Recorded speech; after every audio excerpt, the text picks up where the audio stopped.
There are moments in life when something seemingly simple, like closing the door behind you when you get home, can awaken a feeling that's difficult to translate. It's not exactly sadness, nor is it fear. It's a kind of silent presence that settles in the environment and, little by little, seems to put every thought under an invisible magnifying glass. Many people avoid this moment at all costs, filling everything with noise, commitments, and distractions, but there is an inevitable second when the world quiets down, and when that happens, we discover that it's not the emptiness that frightens us, but rather what emerges when there is nothing else occupying our inner space. It is in this intimate, almost secret space that we begin to realize that loneliness doesn't arrive carrying the weight we imagine. It doesn't come to destroy, but to reveal. And the most curious thing is that when we stop to feel attentively, we realize that this revelation doesn't speak of lack, but of excess. An excess of stored thoughts, of unexpressed feelings, of versions of ourselves left for later. Loneliness, in this first contact, acts as a lens that magnifies everything we avoid. The impact of this can be disconcerting because we live in a society that teaches us to flee from solitude as if it were too dangerous a place to enter. It's almost as if we're programmed to believe that being alone means being forgotten or rejected. However, when the silence around us begins to ask questions we've never asked ourselves, something awakens unexpectedly. It's as if this state returns us to parts we've abandoned over the years, dreams we postponed, pains we shelved, opinions we stopped supporting, and even feelings that were always there, but that we didn't have the time or courage to look at clearly. In this process, there's no rush. Solitude approaches slowly, almost like a shadow that doesn't threaten, only accompanies. And the more we allow it to exist, the more we realize that its purpose is not to hurt, but to reorganize what is inside us. This internal reorganization, though subtle, begins to alter our perception of ourselves. Suddenly, what once seemed like discomfort begins to transform into a kind of emotional mirror. Not a beautiful, idealized mirror, but one that shows exactly who we are, including what we try to hide. This image may be uncomfortable at first, but it is true. And as we offer space for this truth to emerge, we understand that solitude, far from being punishment, is an invitation to rediscover the most authentic part of ourselves, the part that is stifled when we are constantly surrounded by noise, demands, and external opinions. Jung, in his reflections, describes this encounter as an opportunity for reconnection, because it is only when the world slows down that we can perceive what within us truly needs to be heard. The reality is that for a long time, we confused loneliness with abandonment, when in fact, it's more like a necessary pause, not a lazy pause, but a revealing pause, like when we turn off a device so it can function more clearly again. Instead of isolating us from the world, it brings us closer to our own essence. In this state, what seemed frightening begins to take on new forms. The feeling of emptiness transforms into space, and space is precisely what we need to reorganize feelings, desires, and boundaries. Upon realizing this, something within us calms down. We are no longer fighting against loneliness, but walking alongside it. And when that happens, we discover that it didn't come to punish us. It came to return us to ourselves. And it is only when we allow this understanding to take hold that the true meaning of the subject begins to reveal itself. Jung states that solitude is a return to one's own soul, a reunion with what we lost sight of while we were too busy trying to meet external expectations. Ultimately, far from being a punishment, it is a calling, a silent and profound return to the center of our own lives, where we find a kind of strength that the noise of the world could never offer. Before we continue, let me ask something essential so that this message reaches even more people who need to hear it. Subscribe to the channel, and if anything you've heard so far has touched you in any way, comment below what loneliness has forced you to see about yourself. This exchange is powerful and strengthens a growing community that seeks exactly what you are looking for now. As we move forward, we feel that solitude, previously seen as a kind of dark room no one wanted to enter, takes on another form, almost like an old space we've kept closed for years and finally decided to open. The dust that rises first may be bothersome, but we soon realize that in that space there are cherished objects that carry stories we've stopped hearing and parts of ourselves that we've abandoned somewhere. Walking through this inner place, we realize how curious it is that, for so long, we called punishment what was actually trying to restore our memory of who we are. It is at this point that the journey becomes deeper, because it's not just about facing feelings, but about reorganizing everything that has always been there, patiently waiting to be looked at honestly. Every person who has experienced solitude with even a modicum of courage knows that it creates a peculiar kind of light. A light that doesn't illuminate like spotlights, but like a candle that makes shadows dance, revealing previously ignored angles of our own emotional life. And as this light grows, our consciousness grows along with it. We begin to realize how our relationships, our commitments, and our choices have often been shaped to avoid precisely this encounter with ourselves.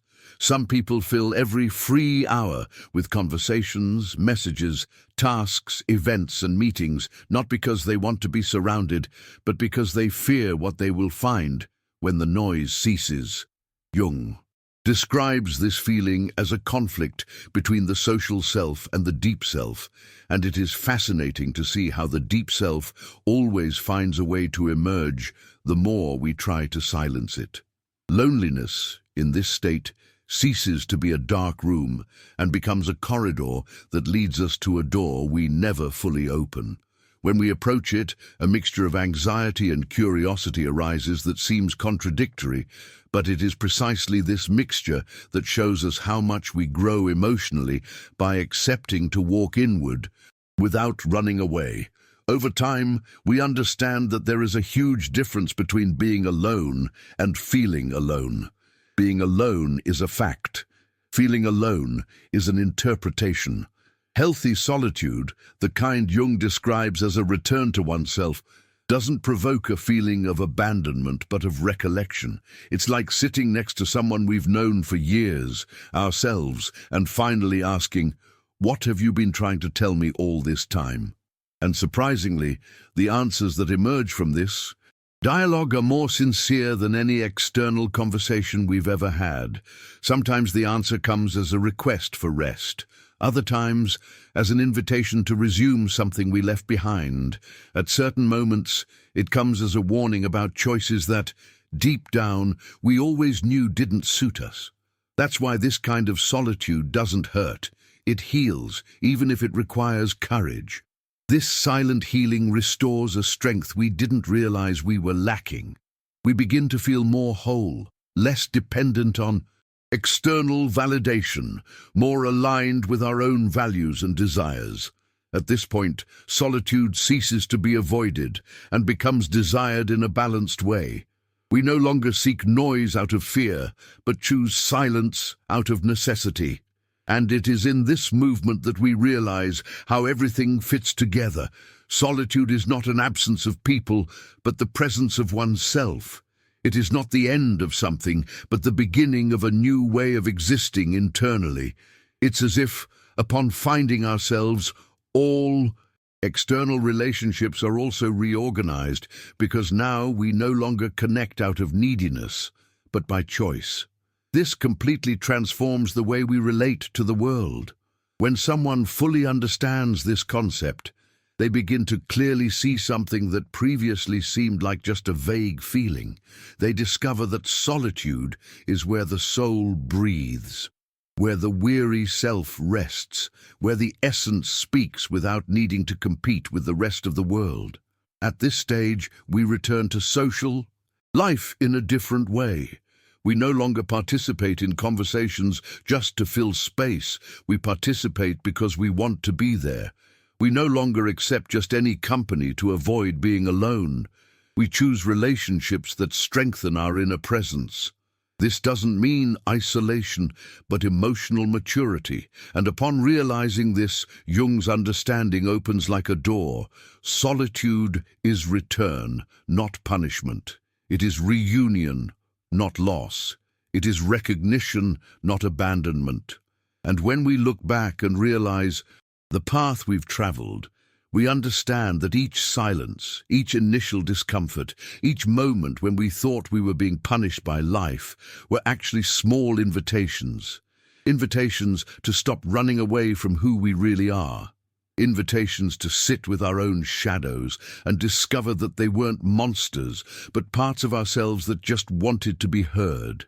Invitations to stop living on autopilot and start living consciously, presently, in alignment. This return, however intense, is not easy, but once begun, it becomes impossible to ignore. At the end of this second section, it becomes clear that solitude, when properly understood, strengthens us in a way that no company can. It returns us to ourselves, and when we rediscover ourselves, everything around us transforms. As we delve deeper into this journey, we realize there's an almost invisible point where the understanding of solitude transforms into something far more profound than we imagined.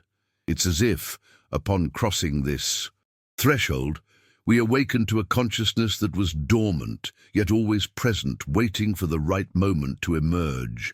In this inner territory, each memory takes on a different hue, each thought becomes clearer, and each emotion, even those that seem too confusing to touch, finds a space to move freely.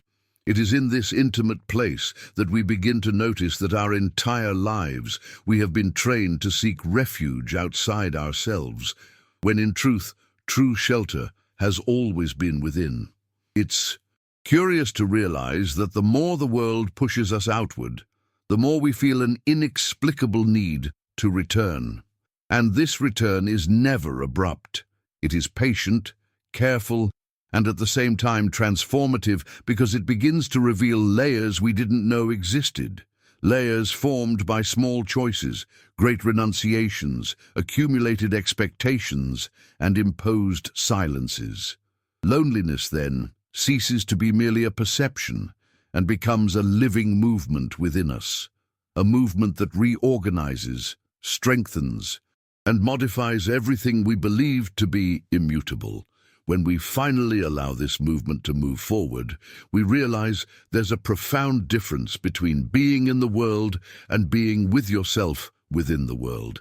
And it's in this distinction that true strength begins to emerge, the strength of someone who no longer depends on external confirmation to exist, the strength of someone who has learned to listen to their own rhythm before adapting to someone else's, the strength of someone who understands that being alone is not a sign of weakness, but of emotional maturity.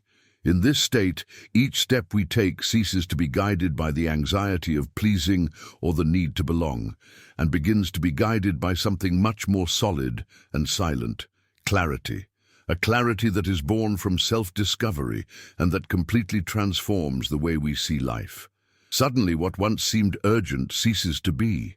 What seemed indispensable loses its weight, and what seemed distant gains proximity. This process, although internal, modifies all our external choices. We no longer seek acceptance anywhere. We seek it where it makes sense. We no longer force ourselves to fit into cramped spaces. We create new spaces. We no longer accept emotional crumbs. We recognize our own worth. From this point on, solitude begins to function as a filter that lets through what strengthens and blocks what wears us down, a filter that helps us identify what truly matters, a filter that trains us to act with presence, not impulsively. And upon realizing this, we understand that relationships also transform. We begin to look at people more deeply, not for what they represent socially, but for what they awaken emotionally. Conversations become more sincere, connections more genuine, bonds more solid. And all this happens because now there is no longer a desperate search to fill the void. There is a conscious search to share what overflows. Solitude, at this stage, is no longer a place of retreat, but of preparation.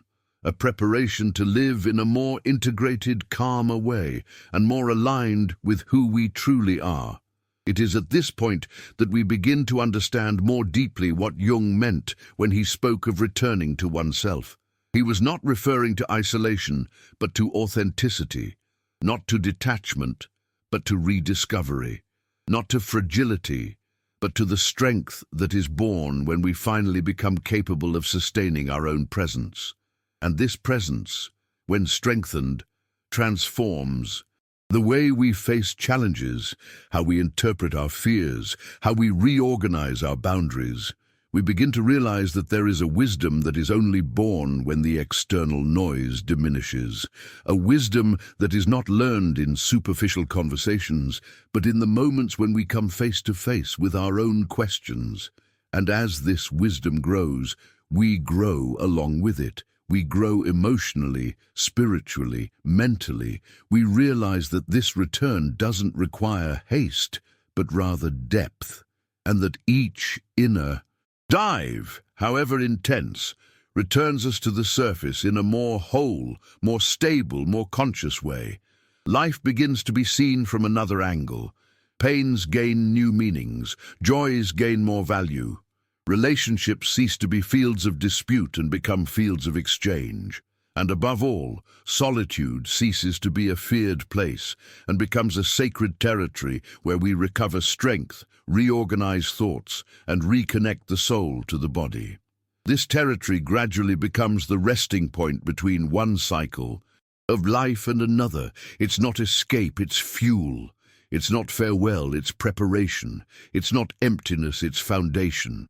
When we reach the deepest point of this inner journey, we discover that there is a territory within us that has always been there, but has never been explored with the attention it deserves.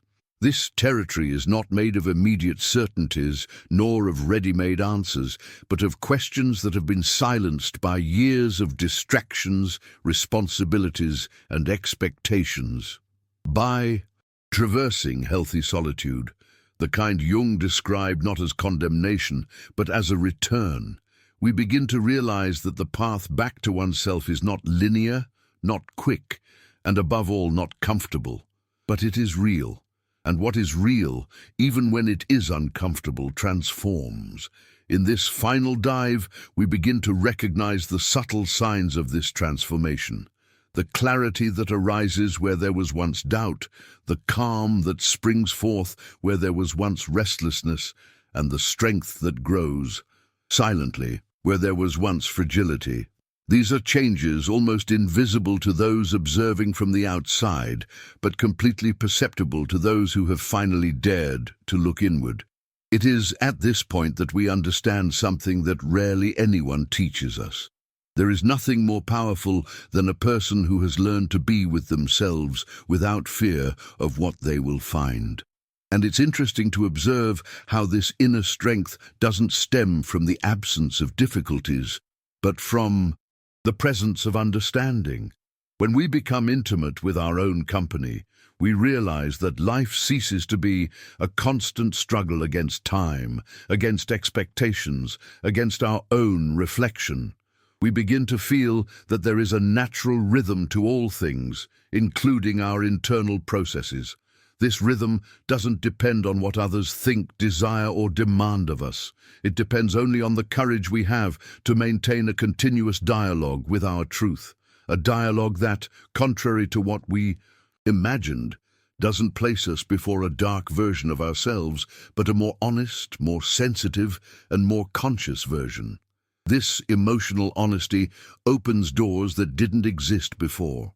We begin to understand better why we react as we do, why we feel as we feel, and why many times we were so hard on ourselves without realizing it.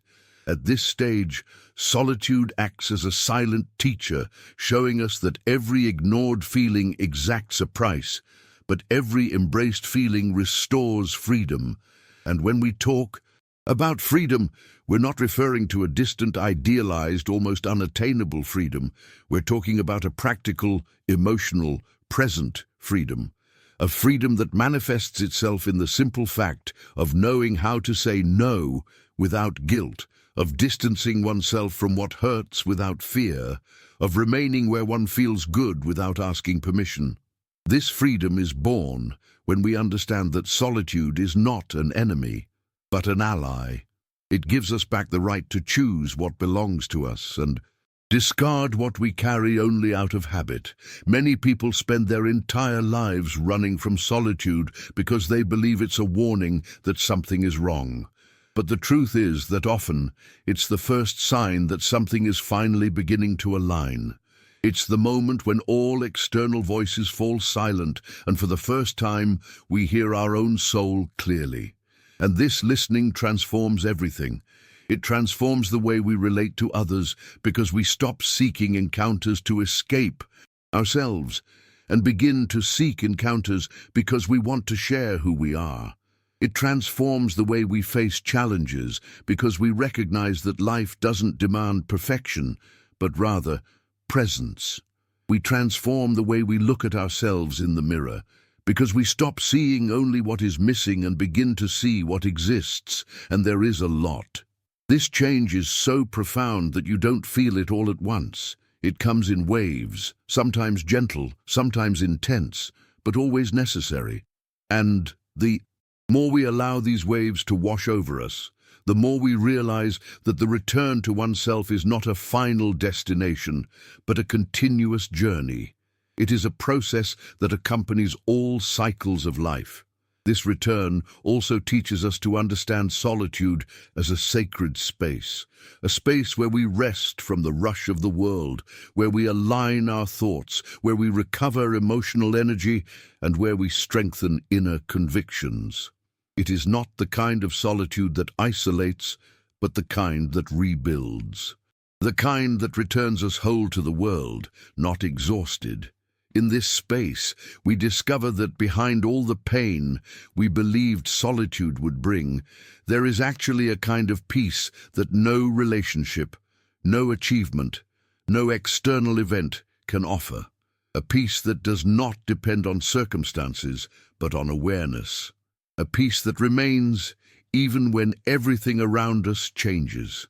This peace is the true indicator that we are not being punished, but guided back to the deepest and truest part of ourselves. And when we finally realize this, we perceive the beauty of the journey, a beauty that doesn't reside in the easy path, but in the essential path. We begin to recognize that healthy solitude teaches us to love better, not only others, but ourselves. It teaches us to respect our limits, to value our silence, to embrace our imperfections, and to move forward even when no one fully understands what we are experiencing inside. This kind of self-love doesn't spring from ready-made phrases or fleeting motivation. It is born precisely at the point we most feared arriving at, in the intimate encounter with our own essence. And ironically, it is this encounter that prepares us to live healthier relationships, more conscious projects, more aligned choices, and truer feelings. That is why Jung always insisted that returning to oneself is not an escape from the world, but a preparation to be in it with greater clarity. Because when someone learns to walk with themselves, they learn to walk with anyone else without losing their own identity.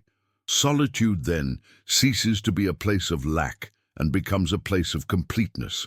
A place where we don't ask others to save us because we already understand that true salvation is born within. A place where we stop demanding that the world fill us because we finally understand that we were only empty of ourselves. And now we are whole. And upon reaching this final point of reflection, it becomes impossible not to recognize that solitude was never a punishment. From the beginning, it was the most profound, courageous, and transformative invitation that life could offer us.